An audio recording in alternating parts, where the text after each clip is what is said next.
سے معتبر اکثر رشتے شعر اور معنی کے حوالے سے یہیں مربوط ہوئے۔ یہاں اقبال کو ہم نوا ملے اور ہم خیالی کا اعتبار بڑھتا گیا۔ اقبال نے بھاٹی دروازے میں فطرت اور وطنیت پر مبنی شاندار نظمیں لکھی۔ ان کی اس نئی شعری تشکیل کا عمل نظم حمالہ سے شروع ہوا۔ یہ نظم شیخ عبدالقادر کے رسالے مخزن کے اولین شمارے میں شائع ہوئی۔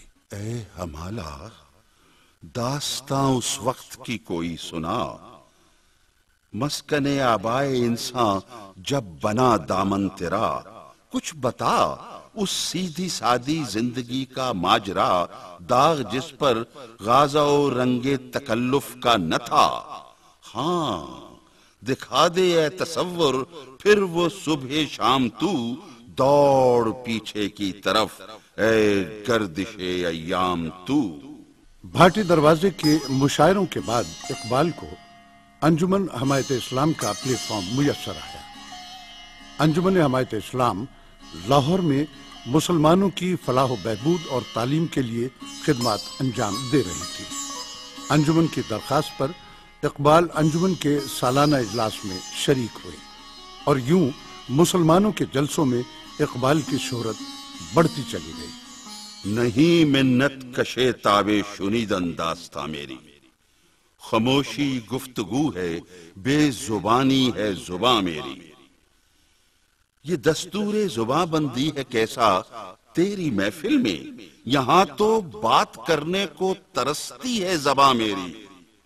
الہی پھر مزہ کیا ہے یہاں دنیا میں رہنے کا، حیات جاویداں میری نہ مرگے ناگہاں میری۔ میرا رونا نہیں، رونا ہے یہ سارے گلستاں کا، وہ گل ہوں میں خزاں ہر گل کی ہے گویا خزاں میری۔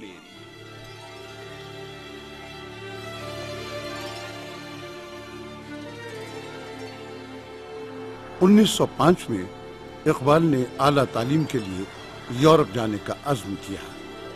7 ستمبر کو بمبئی سے بحری جہاز روانہ ہوا۔ جب جہاز سفر کرتا ہوا عدن کے قریب پہنچنے والا تھا تو سرزمین عرب سے عقیدت کی وجہ سے وہ جذباتی ہو گئے۔ انہوں نے اپنے ایک خط میں ان لمحات کی کیفیات کو یوں رقم کیا ہے۔ اے پاک سرزمین، تیرے ریگستانوں نے ہزاروں مقدس نقش دیکھے ہیں اور تیری کھجوروں کے سائے نے ہزاروں ولیوں اور سلیمانوں کو تمازت آفتاب سے محفوظ رکھا ہے۔ کاش میرے جسم کی خاک تیرے ریت کے ذروں میں مل کر تیرے بیابانوں میں اڑتی پھرے اور یہی آوارگی میری زندگی کے تاریک دنوں کا کفارہ ہو۔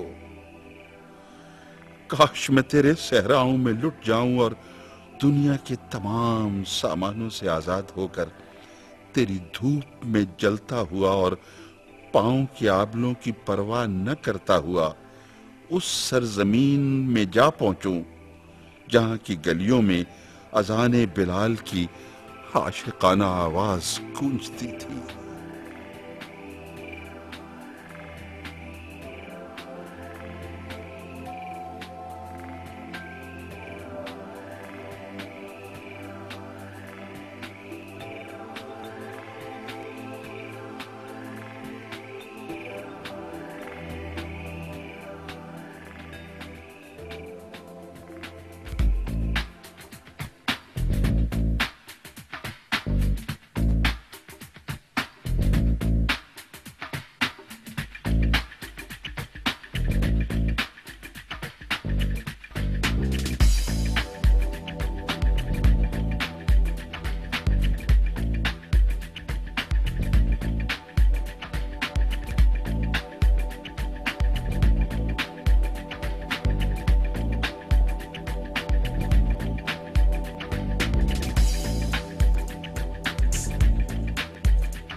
اقبال 24 ستمبر کو لندن جا پہنچے اور یہاں سے کیمبرج کا رخ کیا، جہاں وہ فلسفے میں تحقیق کرنا اور قانون کی ڈگری لینا چاہتے تھے۔ اعلیٰ تعلیم نشان منزل تھی، خود منزل نہ تھی۔ اقبال کی فکر جس جستجو میں تھی، اس فکر کی انگیخت میں آرنلڈ جیسے استاد کی ہمت افزائی شامل تھی۔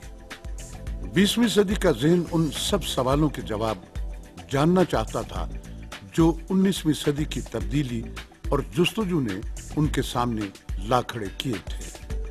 دریافت کے اس لمحے میں عطیہ فیضی جیسا ذہن اقبال کو متاثر کر گیا۔ جواب کی تلاش اس وقت تک بے سود ہے جب تک تجزیے اور تقابل کی میزان میسر نہ ہو سکے۔ یہاں اقبال کی فکر کو کشادگی اور جلا ملی۔ اقبال کے لیے انسان کا احترام اور اس رعایت سے زندگی کی تربیت سب سے بڑی قدر ٹھہری۔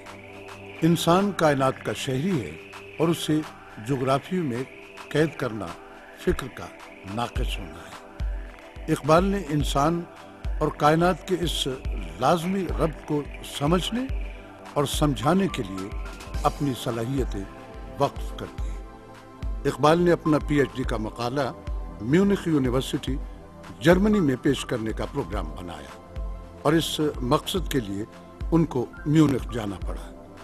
اقبال کی زندگی کا یہ بہت خوبصورت دور تھا۔ وہ ہائیڈلبرگ میں 4 ماہ کے لگ بھگ مقیم رہے۔ ہائیڈلبرگ یونیورسٹی ٹاؤن تھا، دلکش مناظر سے آباد، بہت ہی دل نشین، سرسبز و شاداب شہر۔ شہر کے بیچ میں دریائے نیکر محو کرام نظر آتا تھا۔ پھولوں، بیلوں اور پھلوں سے لدے ہوئے اشجار دور دور تک پھیلے ہوئے دکھائی دیتے تھے۔ 4 نومبر 1907 کو اقبال کو میونخ یونیورسٹی سے پی ایچ ڈی کی ڈگری عطا ہوئی۔ تحقیقی مقالے کا موضوع تھا ایران میں فلسفہ مابعد الطبیعیات کا ارتقاء۔ یورپ کے قیام کے دوران میں اقبال کے ذہن میں بنیادی تبدیلیاں پیدا ہوئیں۔ ان کے اندر کچھ کرنے کا ولولہ اور حوصلہ پیدا ہوا۔ وہ مشرق کی بیداری کے خواب دیکھنے لگے۔ اٹھ کے ظلمت ہوئی پیدا افق خاور پر، بزم میں شعلہ نوائی سے اجالا کر دیں۔ اہل محفل کو دکھا دیں اثر سیقل عشق، سنگ امروز کو آئینہ فردا کر دیں۔ اقبال 1908 میں ہندوستان واپس پہنچے۔ اس زمانے میں ان کے ذہن میں بعض انقلابی تبدیلیاں پیدا ہو چکی تھی۔ وہ یورپ میں وطن پرستی اور قومیت کے تصور کو یورپی سامراجیت کا ہتھیار سمجھنے لگے تھے۔